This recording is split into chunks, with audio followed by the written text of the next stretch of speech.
del proceso inflamatorio va a ser la parte vascular y su contenido.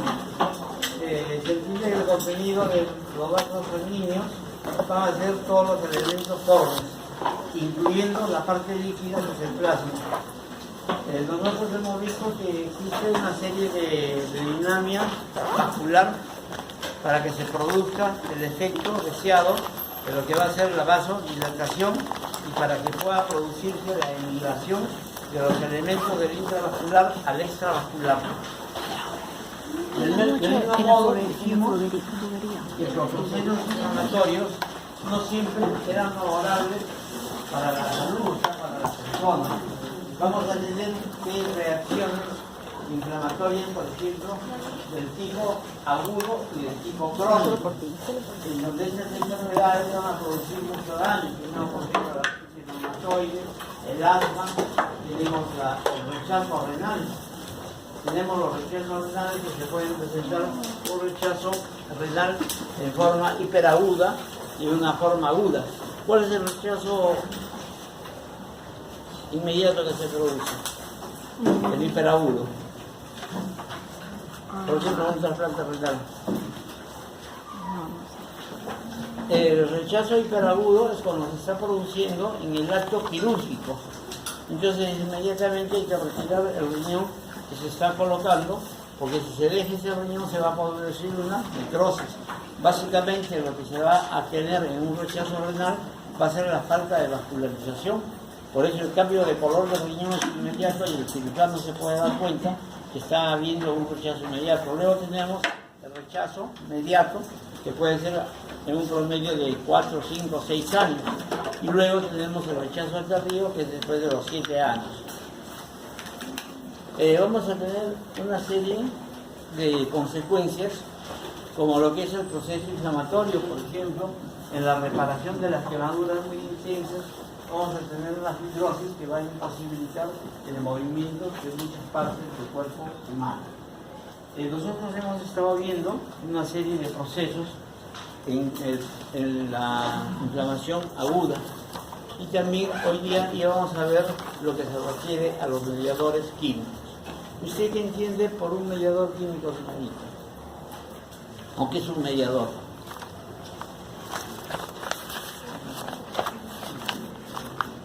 ¿Quién me puede decir que entonces mediar un acto?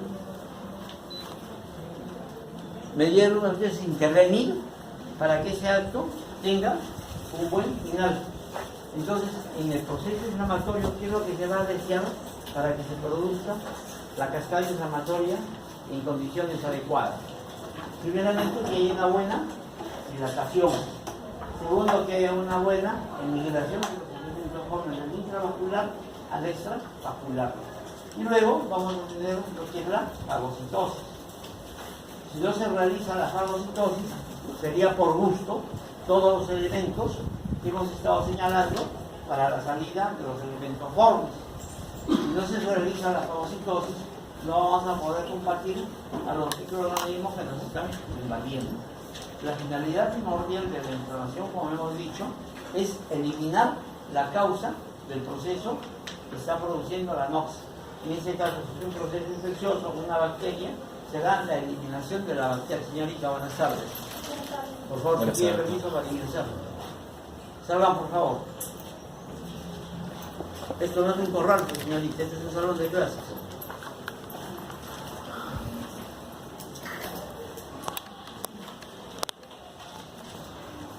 ¿Qué cosa podemos hacer? Pasa, por favor. Buenas tardes. Buenas tardes. Pasa, señor. Pasa. Buenas tardes. Buenas tardes. Buenas tardes. Pasa. Entonces la finalidad del proceso inflamatorio es eliminar la noxa o la causa que está produciendo ese proceso inflamatorio. En caso que no se realice con éxito el proceso inflamatorio que elimine al elemento injuriante, nosotros vamos a pasar a un proceso inflamatorio de tipo crónico. Por ejemplo, en la tuberculosis. Nosotros tenemos contacto con la tuberculosis y nos va a dar primeramente el complejo de Gon. Nosotros nos autolimitamos y eliminamos el complejo de Gon y tenemos solamente la secuela de ese proceso. Posteriormente podemos hacer un nuevo contacto con una persona bacilo positivo y nos pasa el bacilo de Koch y nosotros hacemos una infección. Esa infección, como todo proceso inflamatorio, empieza con un proceso inflamatorio de tipo agudo. Lamentablemente, como no podemos nuestras células reaccionar básicamente como un proceso inflamatorio agudo, pasamos a un proceso inflamatorio crónico, en donde interviene principalmente los linfocitos T. Los linfocitos T están en contacto con el bacilo y tienen una reacción, y esa reacción va a ser la presencia de las células gigantes de Langhans, va a haber la presencia del granuloma y vamos a tener que se produce el proceso inflamatorio crónico. Después de ese proceso inflamatorio crónico pueden haber dos condiciones: que el paciente sigue con la enfermedad o el paciente se cura. Todo proceso crónico tiene la posibilidad de hacer una rehabilitación. ¿Qué cosa es una rehabilitación? Es el proceso que después de ser crónico pasa nuevamente a ser un proceso agudo, y después de un proceso agudo puede pasar a un proceso crónico. Un ejemplo de esto tenemos, por ejemplo, en la vesícula biliar. En la vesícula biliar nosotros tenemos que se pueden alojar los cálculos biliares. Estos cálculos biliares en una primera instancia producen un proceso inflamatorio agudo, o sea, producen una colecistitis aguda. Se trata de la colecistitis aguda en forma medicamentosa y va a pasar al proceso inflamatorio crónico. Pero como las piedras, o sea, los cálculos persisten, va a volver a realizarse una realización de ese proceso inflamatorio crónico. Entonces ya tendrá una colecistitis crónica reagudizada. Ese término de reagudizada, muchas veces para algunos médicos, no les encaja bien en su esquema de la medicina, sino prefieren que se le denomine como proceso inflamatorio crónico y proceso inflamatorio agudo. O sea que se acontece colecistitis crónica y aguda. Regresando nuevamente a lo que son los mediadores químicos, nosotros vamos a tener, yo me digo, solo que está afuera, espacio.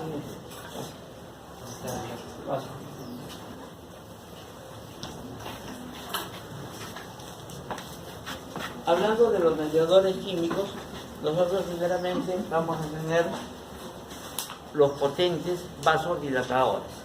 Entre los potentes vasodilatadores que vamos a tener va a ser principalmente los que van a actuar directamente sobre el endotelio. Entonces, para que se produzca una buena reacción de vasodilatación, tiene que existir un endotelio completamente sano. El potente vasodilatador que actúa directamente sobre el endotelio va a ser el óxido nítrico. Si el endotelio está lesionado, el óxido nítrico no va a poder actuar frente al vaso sanguíneo para que se produzca la vasodilatación. No solamente cuando se produce la vasodilatación va a haber el reclutamiento de los elementos formes intraepitelialmente, sino también que va a existir la separación de los poros endoteliales y a la vez va a permitir que los elementos del intravascular puedan migrar hacia la parte del extravascular, produciéndose el fenómeno que se denomina la migración. Vamos a tener elementos que van a actuar sobre las fibras nerviosas, produciendo el olor, por ejemplo, las prostaglandinas. Hay muchos estudios de las prostaglandinas que se usaban como potentes antiinflamatorios, pero se vio que las prostaglandinas ayudaban básicamente en lo que era la reacción de alarma de dolor que podía existir en un cuerpo. Yo les he preparado en una de las diapositivas un esquema en donde está todo el resumen de lo que son los mediadores químicos. Para que un mediador químico pueda actuar, primeramente debe ser una sustancia que esté en una buena cantidad y que el receptor nosotros vamos a estar acostumbrados que a los receptores que nosotros tenemos, por ejemplo, de las hormonas, se van a llamar órganos blancos. Los órganos blancos son los que reciben, por ejemplo, la influencia de hormonas. Por ejemplo, tenemos la glándula hipoficiaria. La glándula hipoficiaria produce la hormona estimulante de la tiroides. El órgano blanco viene a ser la tiroides. Y en el caso del proceso inflamatorio, vamos a tener que el mediador químico va a actuar directamente, por ejemplo, sobre una parte de un órgano de la economía. Entonces ese órgano de la economía va a hacer que se denomine órgano blanco. O sea, el órgano blanco es el órgano efector del mediador químico. Cuando nosotros tenemos la adrenalina, vamos a ver que la adrenalina se va a presentar como un fenómeno también muy importante de lo que viene a ser la vasodilatación. Tenemos la noradrenalina. Vamos a tener como potentes vasodilatadores también todo lo que vienen a ser los complementos. Tenemos el complemento el C1, el C2, el C3 y con sus variantes A o B. Vamos a tener, que es muy importante también ver lo que es el factor de necrosis tumoral. Cuando nosotros hablamos acerca del factor de necrosis tumoral, es básicamente la importancia tremenda que tiene la proliferación del tejido versus la vascularización. Esto se puede manifestar mucho en lo que son los tumores neoplásicos. Las neoplasias por lo general tienen un crecimiento muy exuberante, en donde la vascularización no va a ir al ritmo del crecimiento de la masa tumoral. Entonces la masa tumoral es mayor que el riego sanguíneo y se produce necrosis.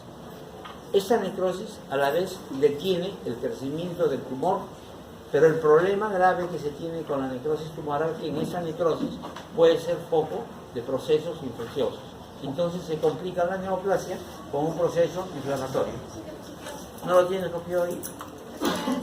Es otra. Bueno, esta inflamación.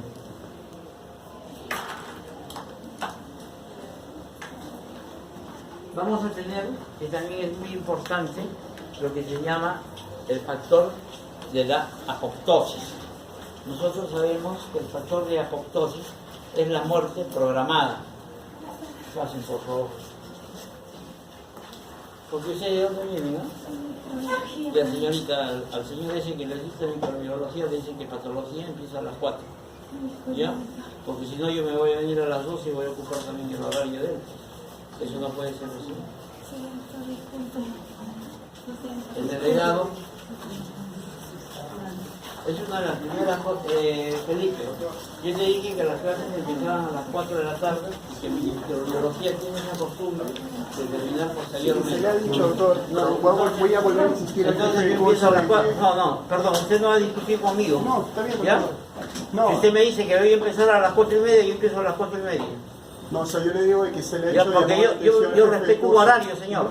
Yo también opino lo mismo, doctor. Ya, entonces, como le digo, doctor, se le ha hecho llamar. yo no vengo antes de las 4 de la tarde. Yo vengo acá a las 4 de la tarde. Ha sido una mesa nomás. Medio salón, ya está avanzando después de la clase. Yo no puedo aceptar eso. Como le digo, Por el caso contrario, yo les dejo como la clase dictada y yo me retiro. Yo no tengo ningún problema. Entonces la parte de la apoptosis también es muy importante porque nosotros vamos a poder determinar el crecimiento tumoral. Se entiende que un tumor también es una agresión, es un proceso inflamatorio. Las neoplasias, nosotros como sabemos, pueden ser de dos tipos, las neoplasias benignas o las neoplasias malignas. Cuando uno habla de neoplasia, en forma general, está hablando de un crecimiento tumoral. Si yo hablo de una neoplasia maligna, estoy hablando de cáncer. Si yo hablo de una neoplasia benigna, estoy hablando de un tumor benigno. Para ambos tumores puede existir la necrosis tumoral, puede existir la apoptosis. Yo, para tener un buen estudio, tengo que hacer estudios exactos de lo que es el P53. Cuando yo hago un estudio de inmunohistoquímica del P53, lo que me está determinando es básicamente el factor del crecimiento celular. Si yo tengo un P53 positivo, quiere decir que ese tumor va a tener un tiempo de vida determinada. así como los eritrocitos tienen un tiempo, por ejemplo, de 120 días, nosotros vamos a tener que cuando hay un P53 alto en un tumor, ese tumor va a tener un límite de crecimiento. Si yo tengo un P53 negativo, me quiere decir que ese tumor va a crecer exuberantemente porque no va a tener un freno de crecimiento. A ver, siga por favor. Siga. A ver, sigue esto. Ya sigue. Sigue.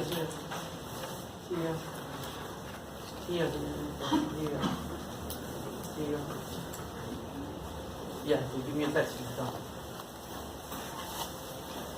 Nosotros, cuando hablamos de la quimiotaxis, nosotros ya dijimos en la clase anterior que podía ser del que produce la injuria y de nuestra quimiotaxis propia. Esta quimiotaxis se llama exógena y endógena. Estas dos van a actuar directamente produciendo todas las lesiones o todas las alteraciones vasculares, principalmente la vasodilatación, la separación de los poros y la migración de los elementos del intravascular al extravascular. Lo siguiente, por favor. Cuando nosotros hablamos acerca de la activación leucocitaria, vamos a tener que hay factores quimiotácticos, hay factores fagocitarios, vamos a tener los complementos del antígeno y anticuerpo. Cuando hablamos de antígeno y anticuerpo, estamos hablando de la parte inmunológica. Es muy importante la inmunología de los pacientes frente a una agresión, como también es muy importante el proceso de nutrición.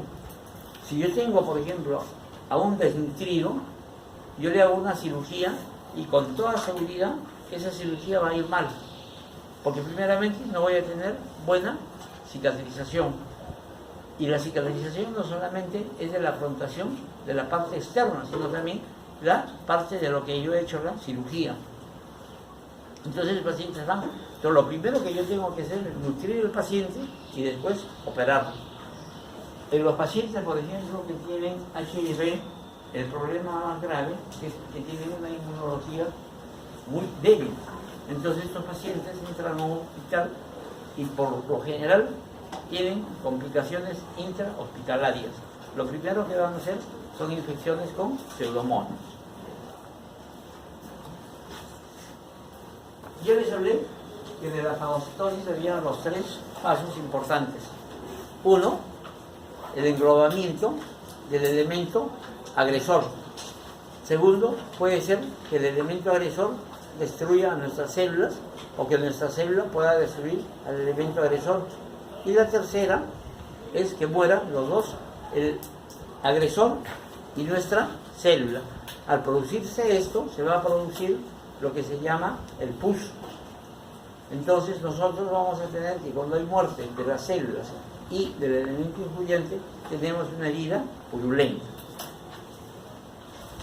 Cuando hablamos de la fagocitosis, nosotros dijimos que había factores que facilitaban la fagocitosis, así como también hay factores que no permiten la fagocitosis, y eso se llama el síndrome de Higachi. Este síndrome de Higachi, todo el proceso inflamatorio va correctamente bien, pero al momento de producir la fagocitosis no se realiza la fagocitosis. Entonces el proceso inflamatorio no cumple con su función.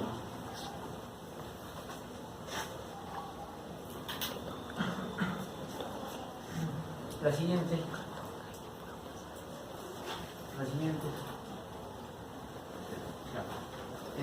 Aquí está el síndrome de...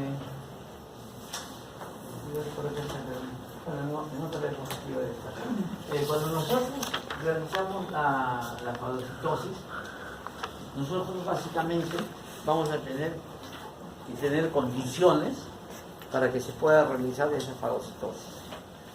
Si nuestras células no tienen las condiciones adecuadas, lo que va a pasar es que el elemento agresor va a destruir nuestras células. En muchos casos, por ejemplo, cuando uno ve a un paciente que tiene un proceso infeccioso y no reacciona, por la misma inmunidad que tiene, se le tiene que ayudar dándole primeramente los antibióticos. ¿Qué vienen a hacer los antibióticos? Los antibióticos son drogas que van a actuar directamente sobre la bacteria, que va a producir, por ejemplo, inmovilización de la bacteria. Entonces, cuando la bacteria se inmoviliza, facilita el acto de la fagocitosis. Ese es un primer factor. Segundo, que ayuda a las células que van a fagocitar de cumplir eficientemente su función. O de caso contrario, los antibióticos lo que hacen es destruir a las bacterias y simplemente nuestras células van a eliminar los residuos que existen. La siguiente, por favor.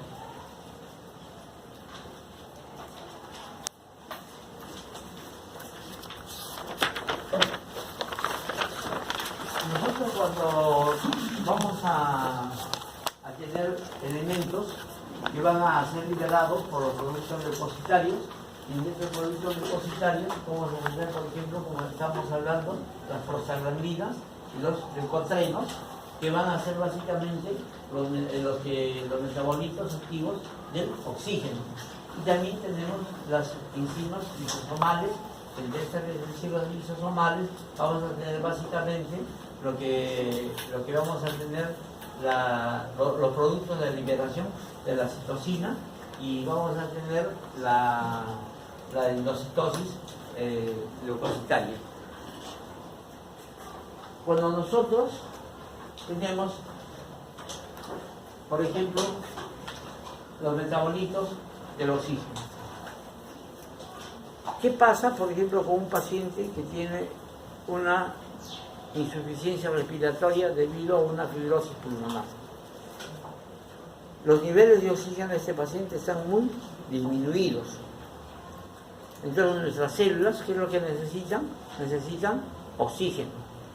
La hematosis es muy deficiente. Por lo tanto, nuestro organismo va a tratar de cubrir esa deficiencia. Y al cubrir esa deficiencia va a descuidar lo que viene a ser la producción de prostaglandina y de los leucotrenos, que son muy importantes para lo que viene a ser la migración de los leucocitos. La siguiente.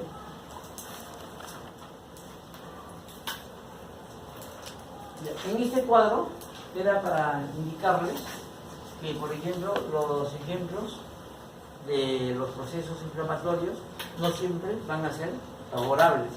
Vamos a tener, por ejemplo, procesos inflamatorios que van a tener como consecuencia procesos agudos, como vamos a tener el síndrome de dificultad respiratoria, vamos a tener el rechazo agudo al trasplante, es lo que les mencioné antes, vamos a tener el asma, vamos a tener la glomerulonefritis, vamos a tener lesiones de repercusión, shock séptico, y vamos a tener vasculitis. Cuando tenemos los procesos crónicos, vamos a tener artritis, asma, vamos a tener la arteriosclerosis, vamos a tener la neuropatía crónica y vamos a tener el rechazo crónico de los órganos. Estos son las patologías como consecuencia de un proceso inflamatorio, tanto del proceso inflamatorio agudo como del proceso inflamatorio crónico. No hay que olvidarse que también vamos a tener los procesos autoinmunes. Entre los procesos autoinmunes tenemos la artritis reumatoide, el lupus eritematoso, vamos a tener la esclerodermia. Básicamente, estos procesos se dan a nivel de las mujeres, pero también puede ser a los hombres. En los hombres, por ejemplo, en la parte congénita, vamos a tener una enfermedad que va a producir sangrados. ¿Cómo se llama esa enfermedad? Que le da solamente a los hombres. Y la mujer lo transmite. ¿Cómo se llama? Aquí no lo entiendo. ¿Ah? La hemofilia. No, la hemofilia la transmite la mujer, pero el hombre es el que sufre la enfermedad por problemas de ovulación. La siguiente.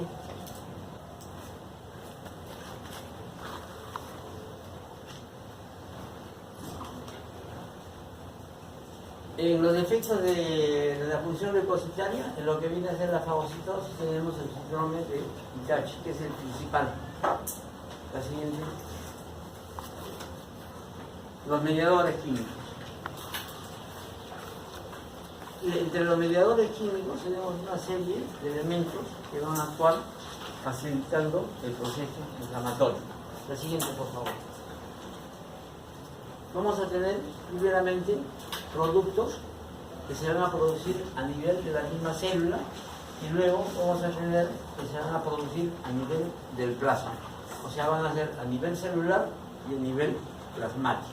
La siguiente. Entre esto tenemos las aminas vasoactivas. Como aminas vasoactivas tenemos principalmente la histamina y la serotonina. Estos dos elementos son muy similares y van a actuar básicamente produciendo vasodilatación. La siguiente. Cuando hablamos de la histamina, nosotros vamos a ver que hay células que están cargadas de histamina. Por ejemplo, ¿qué célula conoce que tiene histamina? ¿Cuál? El mastocito. El mastocito son células del tejido conjuntivo que están muy cerca de los vasos. Entonces, estas células van a actuar muy rápidamente cuando hay un proceso inflamatorio. Entonces, produce la salida de histamina. ¿Y la histamina qué va a producir? La vasodilatación.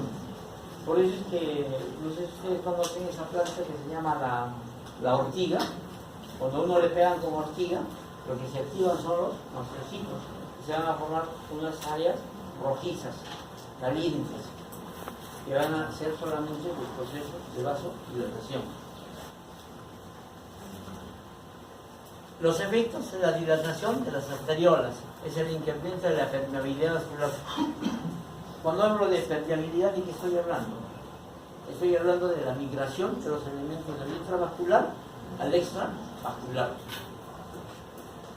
¿Cuál es la importancia? Es el mediador de la fase inactiva del proceso inflamatorio.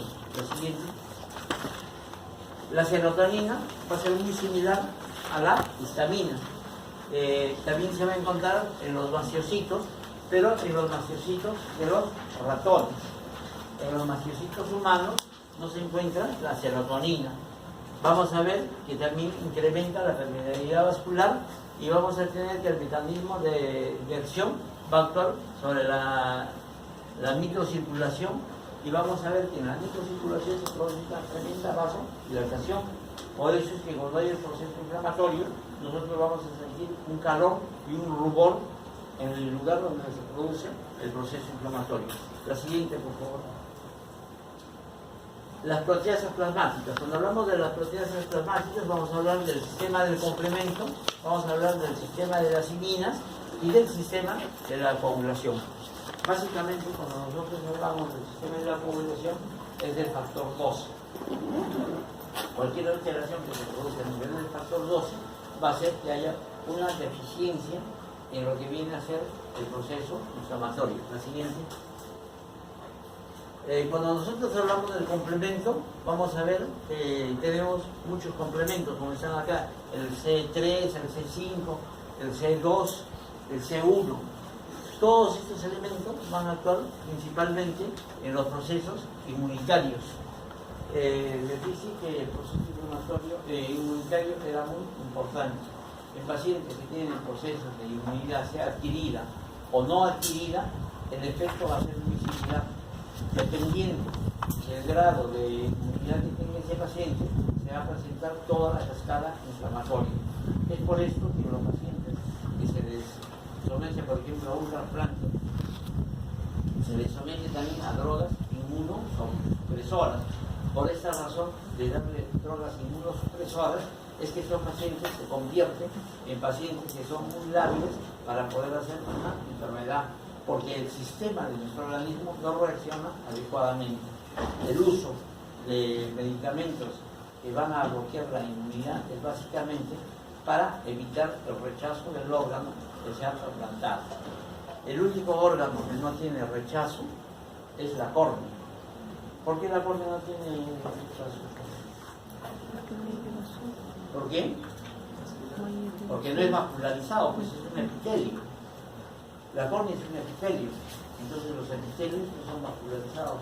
Entonces, para hacer un trasplante de córnea, nosotros no necesitamos hacer estudio de inmuno o compatibilidad, sino simplemente se hace el trasplante.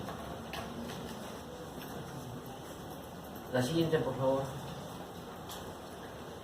Estos son los complementos: T3, 5A, 3B, 3BI y etcétera cosas, ¿no? Básicamente, estos actúan sobre la permeabilidad. Si hablo sobre la permeabilidad, también tengo que hablar del endotelio, porque la apertura de los poros endoteliales está dado por el mismo endotelio. Si el endotelio es defectuoso, no se va a poder realizar la apertura de los poros endoteliales, porque no va a haber vasodilatación. La siguiente. Este es el sistema de las iminas. Cuando tenemos el control de las iminas, puede producir la liberación de la bradicinina. Esta bradicinina es un vasodilatador activo. Principalmente se presenta en el inicio de la cascada inflamatoria. La siguiente. Este es el sistema de la coagulación. Tenemos el factor intrínseco y el factor extrínseco. Básicamente se refiere a lo que viene a ser el factor 12 de la coagulación. Para algunos autores también tiene que intervenir el factor 8, pero el que más actúa es el factor 12. La siguiente. Acá tenemos el metabolismo del ácido araquidónico. El metabolismo del ácido araquidónico, vamos a tener las ciclooxigenasas y las lipoxigenasas que van